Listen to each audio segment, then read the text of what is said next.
السلام علیکم گائز، آج کا ہمارا ٹاپک ہے ختم نبوت اور اطاعت رسول ختم النبیین صلی اللہ علیہ وآلہ وسلم۔ بسم اللہ الرحمن الرحیم۔ سب سے پہلے عقیدہ ختم نبوت۔ ختم نبوت سے مراد ہے کہ حضرت محمد صلی اللہ علیہ وآلہ وسلم اللہ کے آخری نبی ہیں اور اللہ تعالیٰ نے آپ صلی اللہ علیہ وآلہ وسلم کو اس جہان میں بھیج کر انبیاء کا سلسلہ ختم کر دیا۔ اب آپ کے بعد کوئی نبی نہیں آئے گا۔ آپ کے بعد اگر کوئی نبوت و رسالت کا دعویٰ کرے تو وہ جھوٹا اور دائرہ اسلام سے خارج ہے۔ اللہ تعالیٰ نے قرآن مجید میں جگہ جگہ ختم نبوت کا ذکر فرمایا۔ ارشاد باری تعالیٰ ہے، نہیں ہے محمد صلی اللہ علیہ وآلہ وسلم تمہارے مردوں میں سے کسی کے باپ، لیکن وہ اللہ کے رسول ختم النبیین ہے اور اللہ ہر چیز کو خوب جاننے والا ہے۔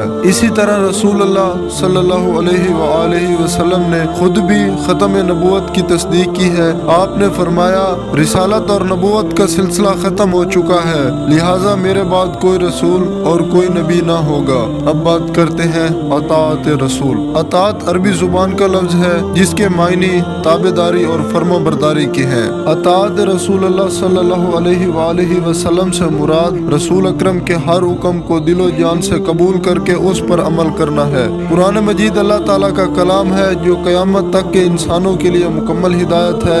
اس پیغام حق کو انسانوں تک پہنچانے کے لیے اللہ تعالیٰ نے اپنے آخری رسول کو منتخب فرمایا۔ آپ صلی اللہ علیہ وآلہ وسلم نے قرآن مجید ہم تک پہنچایا، اس کی تشریح اور تفسیر سمجھائی اور خود اس پر عمل کر کے ہماری مکمل رہنما فرمائی۔ اللہ تعالیٰ نے قرآن مجید میں آپ کی اطاعت کو ہمارے لیے ضروری قرار دیا۔ اللہ تعالیٰ کا فرمان ہے، اور جو کچھ رسول اللہ صلی اللہ علیہ وآلہ وسلم تمہیں عطا فرمائے تو اسے لے لو، اور جس سے تمہیں منع فرمائے تو اس سے رک جاؤ، اور اللہ کی نافرمانی سے ڈرو، بے شک اللہ بہت سخت عذاب دینے والا ہے۔ اطاعت رسول کا تقاضا ہے کہ رسول اللہ صلی اللہ علیہ وآلہ وسلم کی تعلیم، تقسیم اور عطا پر کبھی اعتراض نہ کریں، انہیں خوشی خوشی مان لیں۔ اس حوالے سے یہ بات ضروری ہے کہ حضرت محمد کی ہر بات کو اللہ تعالیٰ کا حکم سمجھا جائے اور اس پر من و ان عمل کیا جائے۔ ہمارے رسول کو اللہ تعالیٰ نے قرآن مجید کی تفسیر اور اس کے احکام بیان کرنے کی ذمہ داری سونپی ہے،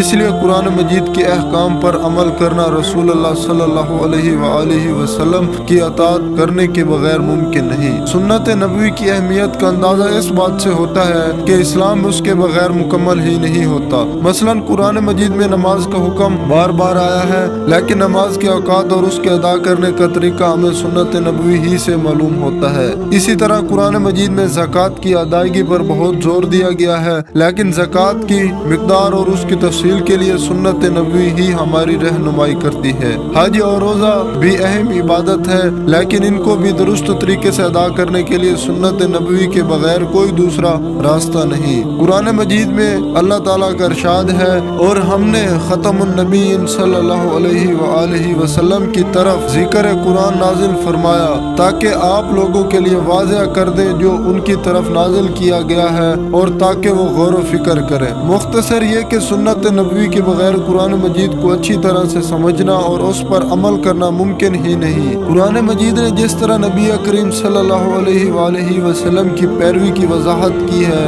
اس کا آسان مفہوم یہ ہے کہ آپ صلی اللہ علیہ وآلہ وسلم اللہ تعالیٰ کے سب سے پسندیدہ بندے اور آخری رسول ہیں۔ آپ کے بعد اللہ تعالیٰ انسانوں کی ہدایت کے لیے کوئی نبی یا رسول نہیں بھیجے گا۔ انسانیت کی کامیابی اسی میں ہے کہ آپ کی لائی ہوئی آخری کتاب ہدایت یعنی قرآن مجید اور آپ کی سیرت طیبہ کی مکمل پیروی کرے۔ مسلمانوں نے جب تک ان باتوں پر عمل کیا، دنیا میں ان کا سر عزت سے بلند رہا۔ ہمارے لیے بھی دنیا و آخرت کی کامیابی کا واحد ذریعہ حضرت محمد صلی اللہ علیہ وسلم کی دل و جان سے پیروی ہے۔ السلام علیکم۔